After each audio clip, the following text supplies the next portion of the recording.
తెలంగాణ రాష్ట్ర ప్రభుత్వం బీసీ వర్గాల కోసం 42% రిజర్వేషన్ కల్పిస్తూ చారిత్రాత్మక నిర్ణయం తీసుకున్న నేపథ్యంలో రాష్ట్ర వ్యాప్తంగా హర్షాతిరేకలు వెల్లివిరుస్తున్నాయి. జుక్కల్ నియోజకవర్గంలోని మద్నూరు, బిచ్కుంద మండలాల్లో కాంగ్రెస్ పార్టీ శ్రేణులు, బీసీ సంఘాల ప్రతినిధులు ఈ నిర్ణయాన్ని ఘనంగా స్వాగతించారు. మద్నూరు మండలంలో ఏర్పాటు చేసిన పత్రికా సమావేశంలో నేతలు మాట్లాడుతూ బీసీలు హక్కుల కోసం కాంగ్రెస్ పార్టీ ఎల్లప్పుడూ పోరాడింది. ఇప్పుడు ఆ పోరాటానికి ఫలితం వచ్చింది.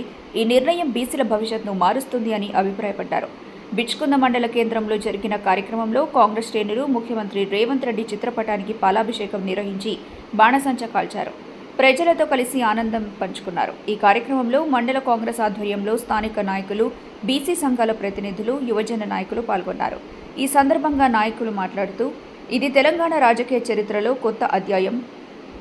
దశాబ్దాలుగా అన్యాయానికి గురైన బీసీలకు న్యాయం చేయడానికి సీఎం రేవంత్ రెడ్డి గారు తీసుకున్న ధైర్యవంతమైన నిర్ణయాన్ని హృదయపూర్వకంగా స్వాగతిస్తున్నామంటూ పేర్కొన్నారు. అలాగే ఎమ్మెల్యే తోట లక్ష్మీకాంతరావు గారి అభివృద్ధి కార్యక్రమాలను కొనియాడారు. బీసీ హక్కుల సాధనకు ఆయన చేస్తున్న కృషికి హర్షం వ్యక్తం చేశారు.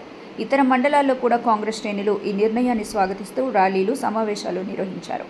ప్రజలు, బీసీ సంఘాల నాయకులు, యువత పెద్ద ఎత్తున పాల్గొని ఆనందం వ్యక్తం చేశారు.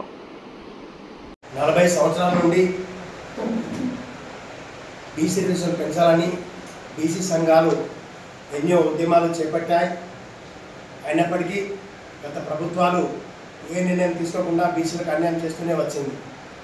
కాంగ్రెస్ ప్రభుత్వం మాత్రం రేవంత్ రెడ్డి ఏదైతే ముఖ్యమంత్రి అయిన తర్వాత ఆయన వచ్చినప్పటి నుంచి బీసీలకు 42% రిజర్వేషన్ కల్పిస్తానని ఆయన చెప్పడం, అదేవిధంగా చెప్పడమే కాకుండా నిన్న క్యాబినెట్లో 42% బీసీలకు రిజర్వేషన్ కల్పిస్తామని గట్టిగా క్యాబినెట్ ఆమోదం తెలపడం మాకందరికీ ఆనందదాయకం.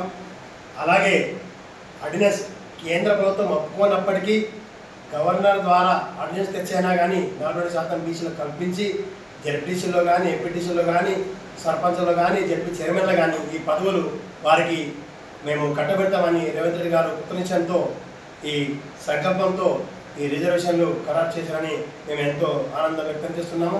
పంచాయతీరాజ్ చట్టం 2018లోనే వచ్చినప్పటికీ అప్పుడే జరగాల్సిన ఈ సవరణ ఇప్పటివరకు జరగకపోవడం శోచనీయం. అప్పటి ప్రభుత్వము ఏ మాత్రాన కూడా బీసీల గురించి పట్టించుకోలేదు బీఆర్ఎస్ ప్రభుత్వము.